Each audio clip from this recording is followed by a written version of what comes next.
कौम जो सदियों की तहजीब और इज्मत की वारिस थी, अब गुलामी, जालत, गिरफ्त और मायूसी में डूबी हुई थी। ये कौम थी मुसलमानों की। हिंदुस्तान पर अंग्रेज राज मुकम्मल था। ताज बरतानिया का सूरज गुरूब नहीं होता था और उनके जूतों तले मुसलमानों का वकार, उनकी ज़बान, उनकी तारीख और उनका दीन कुचला जा रहा था। हर तरफ हिंदू अक्सरियत को खुश किया जा रहा था और मुसलमान इक़लियत को भुलाया जा रहा था।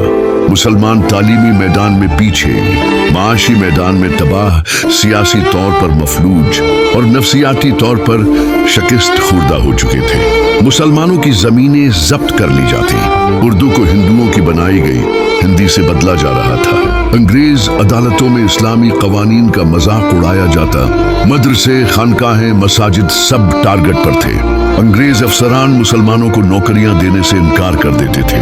ये सब कुछ देखकर एक बुजुर्ग आलम और मुफक्किर उठे, सिर सैयद अहमद खां। सिर सैयद अहमद खां, रोशनी का पहला चिराग। सिर सैयद ने मुसलमानों की उस पसमानदगी का गहरा जायजा लिया और एक फैसला किया, अगर मुसलमान जिंदा रहना चाहते हैं तो उन्हें इल्म के मैदान में उतरना होगा। उसी सूट से 1876 में अलीगढ़ मुस्लिम यूनिवर्सिटी का आगाज हुआ, जहां मुसलमानों को जदीद तालीम, साइंस, कानून और अखलाकियात सिखाई गई। ये सिर्फ तालीम नहीं थी, ये मुसलमानों के वजूद की बाजियाबी थी। सिर सैयद ने तहजीबुल अखलाक जैसा रिसाला निकाला, इसबाब बगावत हिंद लिखा और कौम को झंझोड़ कर जगा दिया।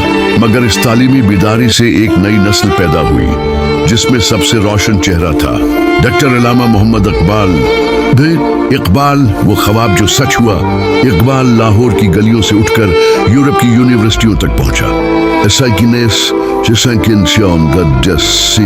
कैम्ब्रिज, म्यूनिख और लंदन के हालों में एक जवान मुसलमान गौर करता रहा, ये यूरोप की तरक्की क्यों है और मेरी कौम पीछे क्यों है। इकबाल ने मगरिब को करीब से देखा और फिर वही नजरिया अपनी कौम के लिए छना।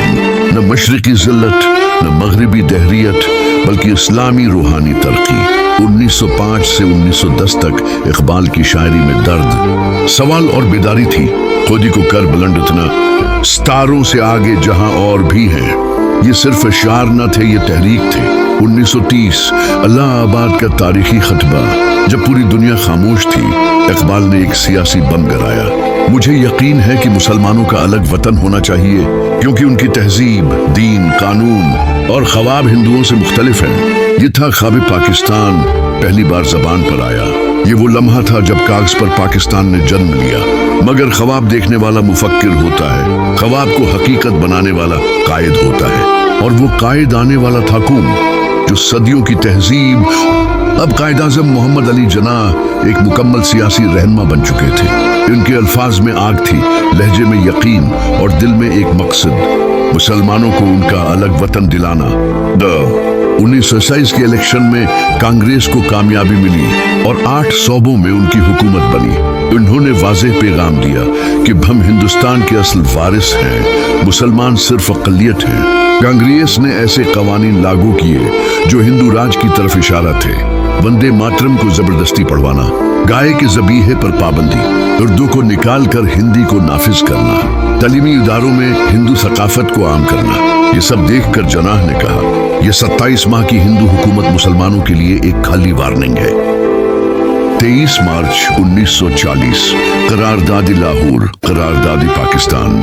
अब वक्त आ गया था कि बातें खत्म हों और फैसला हो। लाहौर के मंटू पार्क में लाखों मुसलमानों का समंदर उमड़ाया। कायद-ए-आज़म ने गर्जदार आवाज में कहा, हिंदुस्तान के मुसलमान एक अलहदा कौम है, इन्हें एक अलहदा रियासत चाहिए जिसे हम पाकिस्तान कहते हैं। ये दिन तारीख में यूम पाकिस्तान बन गया। ये ख्वाब अब अवाम का ख्वाब बन गया, एक तहरीक, एक तूफान। अंग्रेज और हिंदू दोनों जनाह से खाइफ थे। उन्होंने कई हरबे अपनाए, जनाह को पाकिस्तान छोड़ दूं कहकर दबाना, अंग्रेजों के जरिए मुज़ाकिरात को उलझाना, मुस्लिम लीग को बदनाम करना, मुस्लिम रियासत का मजाक उड़ाना। मगर कायद आज़म का सिर्फ एक जवाब होता, हम पाकिस्तान लेकर रहेंगे। मुसलमान अवाम जाग चुकी थी। हर गली, हर मुदरसा, हर दरवाजे पर नारा गूंजता, लेके रहेंगे पाकिस्तान, निपट के रहेगा हिंदुस्तान। मुस्लिम लीग ने पूरे हिंदुस्तान में मुस्लिम नशिस्तों पर 90% से जायद कामयाबी हासिल की। یہ تھا ریفرنڈم کہ مسلمان صرف جناح کو قائد مانتے ہیں۔ کانگریس اور انگریز اب پیچھے ہٹنے لگے۔ 14 اگست 1947 پاکستان بن گیا۔